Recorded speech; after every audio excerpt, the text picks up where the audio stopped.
We're here because we believe that the system is failing. I'm here because of a growing sense of injustice. I suffered some injustice. People are losing their jobs. My dad phoned me up 2 weeks ago and said, you know, I'm a little bit concerned about your future, and you know, he's never said anything like that to me before. Why are we suffering from this crisis? It shows you that the government system is very corrupt. You're only going to live in one house. Hospital privatisation and increasing student fees and public sector job cuts. But we are rebelling against that. Say, I have been there. It's not what you're saying it is. You see something wrong going on, you have to stand up to it. You know, one man's terrorist is another man's freedom fighter. We need to understand what we are before we question what we want to do. What I'm trying to say is this. For all my life, I've been needing something. I've been feeling like we've been seeing nothing but the evil side of humanity out there. Hear them call a generation, many roads of dedication, stepping stones to better days for all. Now they've come, now they've come, now they've come, now they've come, now they've come, now they've come, now they've come, now they've come. Open doors, open minds, occupy the world outside. Open doors, open minds, occupy the world outside. They should be debating, why are we here?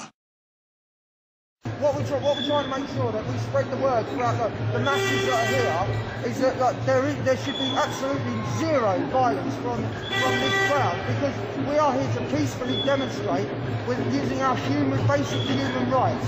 The moment we turn nasty, then we have no justification anymore. But the whole point is, everything we've ever seen with regard to the peaceful protest, the antagonism, the provocation and the violence has always come from the establishment and the authorities.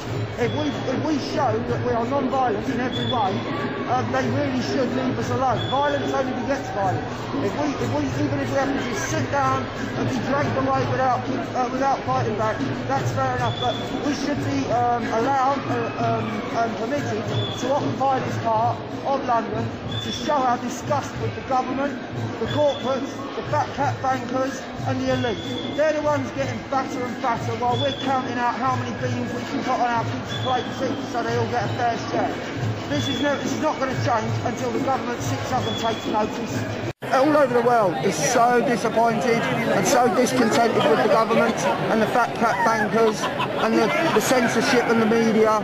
I mean, it is really too much. We're taking back our freedom. Is there going to be a time when the members of Anonymous are going to be able to go to a rally without their masks?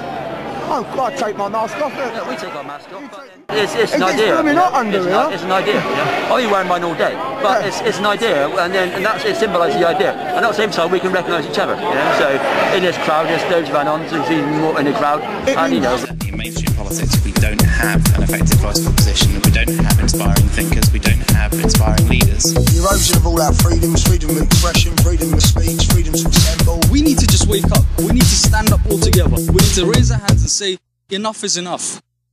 Public institutions are things that unite all, whether rich or poor. The demands are very similar, the sort of aspirations are very similar. Be informed about what's really going on. Different political voices, there's no single voice, there's no single leader. Learning from each other. Stand up for one another. And we keep on questioning. Having something cohesive, which we might call community. Something sustainable and ongoing. Makes me feel like humanity is waking up and uniting. Society makes you feel as though you are accepted. It's a beautiful feeling. Hear them call a generation, many roads of dedication, stepping stones to better days for all. Now they've come, now they've come, now they've come, now they've come. Open doors, open minds, occupy the world outside. Open doors, open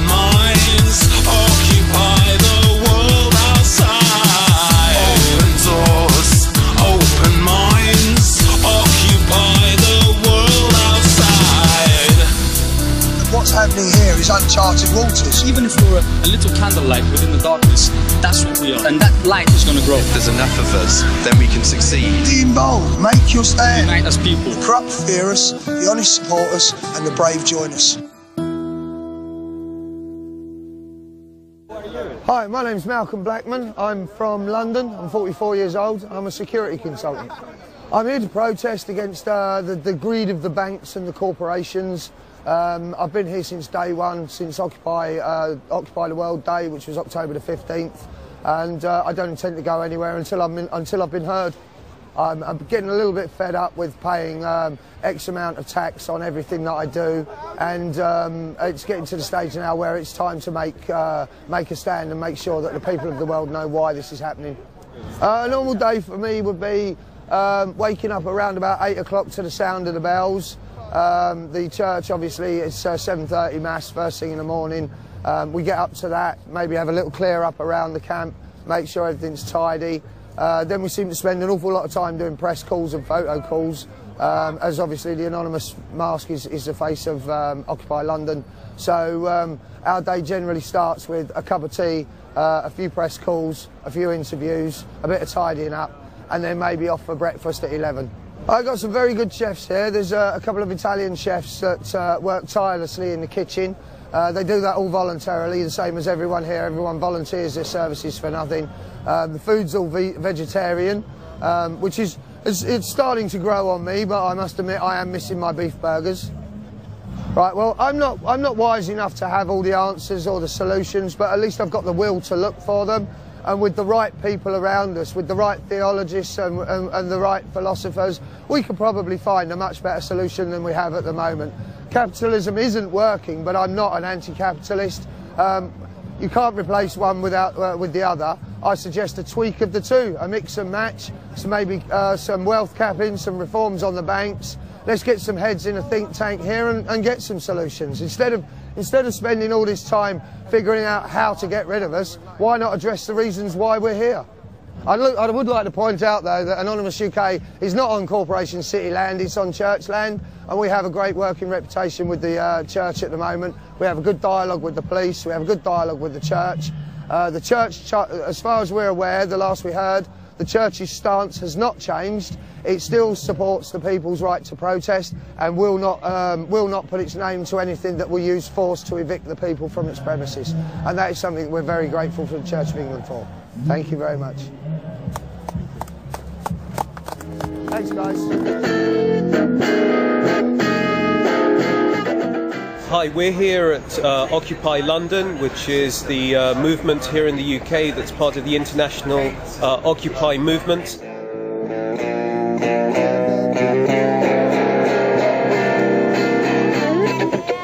Good morning, my name's Malcolm. I'm on the steps of St Paul's and I've been here since October the 15th. I'm from Somerset, I'm 44 and I'm a security guard. And what's your experience been so far?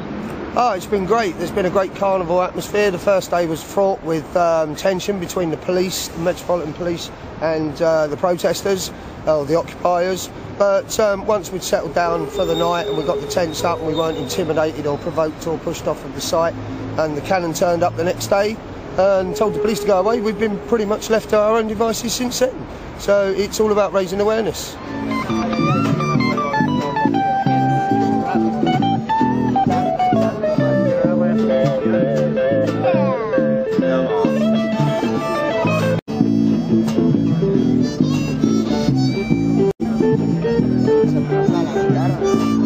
In the first week there was a bit of an issue with the church trying to keep quiet on the subject of does it support the people or is it a lapdog to the corporate sponsors, so people like JP Morgan, Rothschilds, Goldman Sachs, the sponsors behind the cathedral.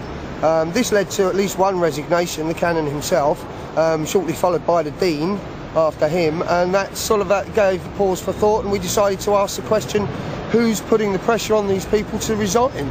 So we dug a bit deeper and we found that the sponsors were all the elite of the world and the trustees are all directors of banks, all except one who's an ex-chief of police for the Metropolitan Police, Sir Ian Blair. He's another trustee of St Paul's. So that led us to ask the question, is God for sale? And if so, how much was he bought for by the corporations? Because maybe we, as the British public, could have a whip round and see if we can't sort of like raise the same sort of counter offer and maybe buy God ourselves. When that was the question raised, obviously the church really did have to pull its finger out and make a decision, and luckily enough it chose to come down on the side of the people, which was to practice what it preaches. And that's every Sunday: compassion for your fellow man, love thy neighbour, season of goodwill coming up to all men, etc. But sadly the corporations are still going to go ahead and evict us from St Paul's land without St Paul's standing up for the people, and they're going to use planning permission laws to do so. The Corporation London, for your viewers and listeners in Barcelona, the Corporation of London is not London as a whole. London is a big city with a mayor.